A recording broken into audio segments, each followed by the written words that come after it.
I mean, it's good for kids, and adults like it too. It's not your usual run-of-the-mill series. It's had amazing reviews from adult reviewers just reviewing it as a programme, and it's had a very good press. There's always hassles on location. It's only, obviously, we always take a little bit of a circus with us. Bits and pieces always cause a problem. It's the quality of the writing that interested me. I mean, I felt quite privileged to be in it. I think the thing I like about it is it doesn't talk down to kids. It addresses some fairly important issues and addresses them on their level. Dramatically, it's possible to do, not to change the world necessarily, but to do our bit here and there. And Stephen is a marvelously non-sexist writer. It's finishing one script and starting another one immediately that's really difficult, because, you know, when you finish one script, you think you've conquered the world. You don't expect to have to conquer it again.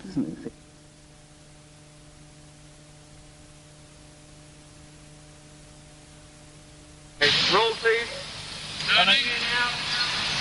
1501, take 2. Okay, so, and action, Mr. Perfect. And go, boys. Steve, I'm being serious here. Colin, you are almost worth knowing for moments like this. But it could work. Me? Yeah. A rock star? Well, what could be more natural? Off the top, how about fish cycling? But you can sing. Kelly, I'm talking business here. So what happened to lunch? A man called Bill Moffat, who's a head teacher in Johnston, Scotland, which is a very small town outside Paisley, had an idea to do an educational project which was called the Norbridge Files, which is... Sure, look, school's out forever in a couple of weeks' time. We've got to start thinking careers. There's a real world out there. Yeah, I know, you ought to try it sometime. At the Edinburgh Festival that year, I happened to meet Lewis Rudd, who's the controller of young people's programs at Central, and being pushy and whatever, I said, I've got something I want to talk to you about, because Lewis actually has the taste, I think, to see something that can be special. I did think it was very good was when I saw the first of Stephen Moffat's scripts, which I think had a quality which is quite rare. See, I happen to like the contrast. I happen to like comedy drama. I happen to like being not categorizable as either a comedy or a drama. I don't see why you should be. I don't see why humour should be a device that has to be isolated. I think it's perfectly acceptable that humour is a part of drama. It's a part of life, you know. You can make a gag just before you die, after all. So. Hey, back at the newsroom right now. Tell me. You had this passionate affair with this woman. Callously, you throw her over for another. Devastated and bent on revenge, she comes down to the newsroom to expose your secret life. I don't have a secret life. You do now.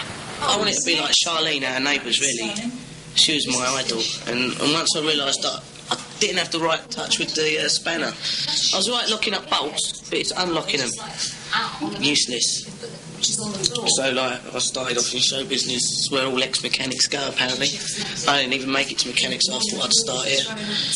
Hopefully, if I get any good, I can meet some mechanics that have been in this business for quite a long time. And then, like, get some contacts, then move out of this into mechanics. Then be a mechanic. But it's a long and hard road, you know. I have got ambition, but not to the point where I will step on people to get what I want, you know. But that's what she does. Action! Over here, emergency. I knew this was coming. I just wish I could be a little more direct about it. And of course, it's a very easy role to get wrong, because if there isn't some kind of vulnerability under it, if there isn't some kind of charm, she's just a dragon. Sure, she was just trying to be friendly. Never mind about the foot. I think I might have broken a toe. I left school when I was 15, and then got an agent and started working. That's something I've always wanted to do. It doesn't matter. Tell us why you're here. I thought you knew about all this. What? I went for an audition, and I didn't think I got it, because you never think you get it. And then I went away for the weekend. And I came back, and there were loads of messages on my answer machine saying that I'd missed a recall to go back and read with Dexter. So I thought I'd lost it completely, and then they rang again and said they wanted to see me. So the second time I went, they told me that I got the part. And started 2 weeks later. Just brilliant. Because I've never been a 17-year-old girl is rather interesting to think like one, or to force yourself to consider the world from that perspective. And it actually started to make me a bit angry from time to time, because I mean, I'd never really thought about it before, but you know, when I used to consider the world from the viewpoint of this dynamic, highly intelligent, highly talented 17-year-old girl, I'm thinking, what's going to happen to her? I'm thinking how much harder it's going to be for her than it would have been if she'd been a boy. It used to make me very angry. Colin's a bit like me. I don't know, as soon as you get through them doors, all normality goes, really. No, I'm going. I'm 16. Can't do much. Well, it's very simple, really. Of course you get tired, but I mean, every morning you have to complete a certain amount of work, come what may. So, I mean, the energy level is just something that you just have to have. Okay, that's fine. So we go up as far as... What happens is we take Julia... We go with Julia, right, to here. She goes and comes in with the whole script, and then he goes round. So when I get the script, I kind of make sure that the writer hasn't told me anything about it, because I think that is like a sort of crucial moment when you first read a script, because you get the whole feel of the script in one go. And in actual fact, you kind of retain that throughout the whole of the making of the script. All right. Actually, it is, well, isn't it? Yeah, it is all right. It's not. Yeah. Because I mean, this kind of just doesn't exist. Yeah, okay. You know what I mean? Here we go. You don't care about his foot. You don't take 4. All right. And action. Kenny, over here, emergency. What? I knew this was coming. I just wish I could have been a little more direct about it. This is Brian Magboy. He goes to Bentonford High School, 5th year. Hi. Tell Kenny what you told me. She dropped a typewriter on my foot. Not that. Who did? Her. Oh, Sarah. I'm sure she was just trying to be friendly. Never mind about the foot. I think I might have broken a toe. It doesn't matter. Tell us why you're here. I thought you knew about all this. Well, what? Tell him. The guy at your school, Sullivan, yeah? He phoned me as part of the recruitment. Recruitment? Yeah, for the paper. He said they were trying to spread out to the other schools a bit more. That's fair enough, I suppose. Tell him what job you were recruited for, Brian. Well, assistant editor. I like writing Kenny because he's just like me, really. And he can say all the rather doleful things about life that I do from time to time. Which is why this idea is just totally insane. Well, don't we keep a file of reserved stories, general interest stuff? Yeah, the rainy day file. What's in it? Wet stories. He's very, like, straight down the middle. He's sort of like the peacemaker between Spike and Linda. He's very, very intelligent. Probably the most intelligent one in the newsroom. But he hasn't really got that much of a stronger personality. He's very straight. I wanna be there where kindness is king. In this series, I get a chance to play a rock star like Kenny, the yummiest man in rock, which will be really nice because I actually do play in a band. So, you know, to actually bring the two mediums together within the one will be really nice. Goes out to anyone who's The episode we're filming at the moment, I discussed with Paul Reynolds and Lee Ross ages ago, which is the basic idea of Paul or Colin promoting Kenny as a rock star, because Lee Ross does actually have a band and does actually sing. So actually that episode didn't arise from... I can't remember whose suggestion it was, but we were all talking about it, and it sort of arose from discussion. Action, Paul. Kenny, I want to talk futures. Yeah, so do I. I think you ought to consider having one. Kenny, where do you see yourself in 10 years' time? Being nice to people in a new and older age group. Being dumped by all my girlfriends for being too boringly nice and never getting further through a sentence than but Linda. Exactly. Colin, I know that you arranged for Fres to take me in my wardrobe. You're going to love this. I'll just go and get it.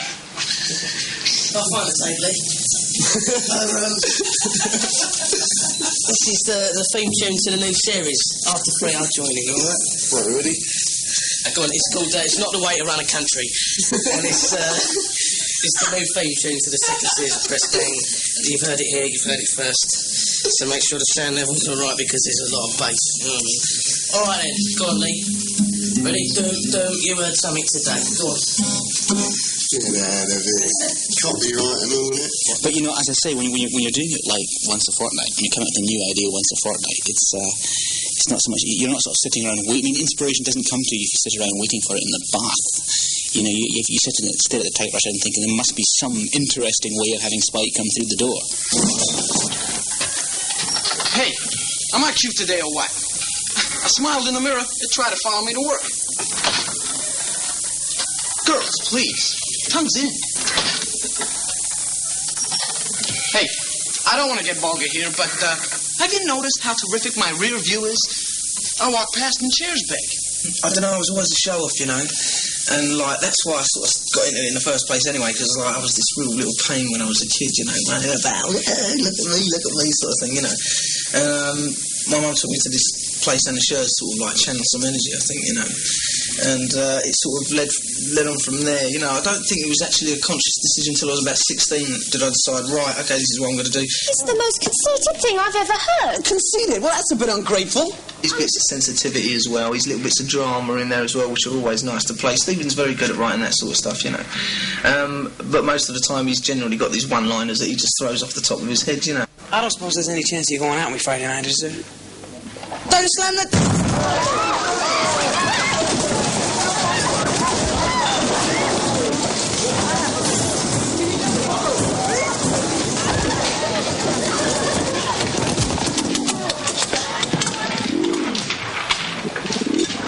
That was a no, right? Mike's a lot shrewder than I am. He's got a lot more funnier lines. He can throw them straight off the cuff and stuff like that, you know. It'd take me about a good 2 or 3 minutes to think of a really funny line like Spike does, you know. He's like Steve, he can just, you know, Steve the writer, he just throw them off the top of his head and they're funny every time. It makes you giggle when you do it and you wish you'd said it. I never did. I certainly didn't do it when I was 17. He's a hell of a lot smarter than I am.